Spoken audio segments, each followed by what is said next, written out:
Welcome to this market analysis video. My name is Neo, and I hope you find this information helpful. We're going to be primarily taking a look at some technical analysis as we review the last week and attempt to get a feel for directional bias as we head into the new week. We'll also point out some of the major news releases to look for in the coming week.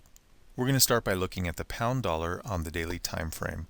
Of course, you can use any indicators that you want, but for this demonstration, I'm going to be using one moving average and one oscillator. The moving average is the 200 EMA, and the oscillator is the stochastic, set to 833. Now, what I usually try to do at first is identify obvious levels of support and resistance. This can be done a number of ways. One of my favorite ways is by using trend lines and sometimes channels, and sometimes horizontal lines that can show very obvious support and resistance. So what I'm going to do now is draw a trend line from this swing low to this swing low. And if I look to the top side of this trend line, I can see that we have a similar situation going on the top side. So I'm going to copy this trend line and create a channel. Alright, so we are currently under the 200 EMA. Now I want to drop down to the 4-hour chart to see if we're above or below the 200 EMA. The other indicator I have showing on the 4-hour is a big numbers indicator. It shows every 100 to 100 level. Those are usually pretty important levels to look at, and so if we're on a lower time frame, I like to see where those 100 levels are. And if we get down to even lower time frames, sometimes it's helpful. Let's drop down to the 1-hour. It's helpful to see where the 50 level is. The 50, the 100, the 50, 100, so on and so forth. And on the 1-hour time frame and below, I do use a pivot indicator to see where the daily pivot is and where the support and resistance levels are off of that pivot. But let's go back to the 4-hour. And what I wanted to show you here is that there is some bearish divergence going on the 4-hour. What that means is that we have a lower high in the stochastic, our oscillator, but we have a higher high in our price action, in our candles. And these should always be looked at as filters, never as a single and only reason to enter a trade. It should be used in conjunction with other elements. So I'm going to remove that bearish divergence, which I was just pointing out on the 4-hour. I'm going to go back to the daily, and another tool that I really like to use is the Fib tool, the Fibonacci retracement tool.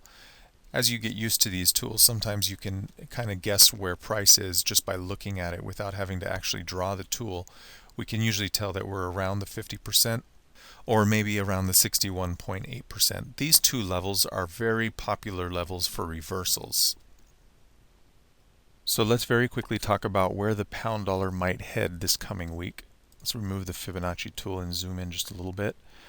Back at the beginning of July, on the 1st of July, which was right here, certain criteria was happening which shifted my bias to the downside. I was bearish, the pound dollar. We had two very strong bearish days, and that kind of tricked people into thinking that the downtrend had resumed, but those were very quickly followed by consolidation and then a reversal back up into the channel. Now that we're solidly back into this channel, my bias is bullish, but I do think it would be safer to wait for a pullback. Now, I've been wrong before, and I could be wrong again. This could really do anything, but if you want to be safe, it's usually good to wait for confirmation. And the kind of confirmation that this trend to the upside is a solid one would be to wait for a pullback, maybe somewhere down around this area, and then to bounce off of that and head higher. So like a 1, 2, 3 kind of a trade. Now if that doesn't happen, and there's no guarantee it will, price could break through this channel to the downside. And if that happens, the safe bet is not to enter right at the break. The safe bet is to wait for a retest of that trend line and then a final break down. So if we want to be safe, we usually wait for the confirmation. This takes a little bit more patience, and it's not always easy to wait for these setups to roll around. But if you're not a position trader and you're more into scalping the market for say 50 or less pips at a time, then you can use the same technique for any time frame really. But if you are into position trading and like holding out for targets that are greater than 50 pips, it is safer to wait for these setups to kind of confirm themselves. Last thing we're going to do now is take a quick look at the fundamental lineup for this coming week.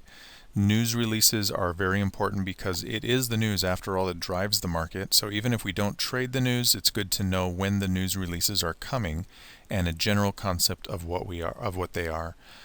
For instance, my favorite news release is interest rate differentials. Those really tend to drive the market. So since we've been looking at the pound dollar, we're going to pay attention mainly to US dollar news. And the first US dollar news comes out on Monday in the morning, pending home sales. That could drive the pound dollar. The two most important ones I'm going to be looking at are on Thursday and Friday. But let's go ahead and continue to look down here, because on Tuesday we have another CB consumer confidence news release that could also drive the pound dollar. And then on Wednesday we have another US dollar non-farm employment change. Now this is the prelude to the non-farm payroll, which comes on Friday. So that same day, FOMC statement, this is a rather big news release to pay attention to. This could drive the pound dollar very well. Now the day after that is one that I would be particularly interested in, because we have the official bank rate. And that same day, tentative, probably after that, we have the MPC rate decision. Now, if there's a rate cut or a rate hike, this will definitely impact the pound, and in turn impact the pound dollar and every other pound cross for that matter. And this one here is going to be the one that I'm really going to be paying attention to. The day after that, on Friday, as we all know, the first Friday of every month, we have the non-farm payroll. That will also normally move the markets considerably.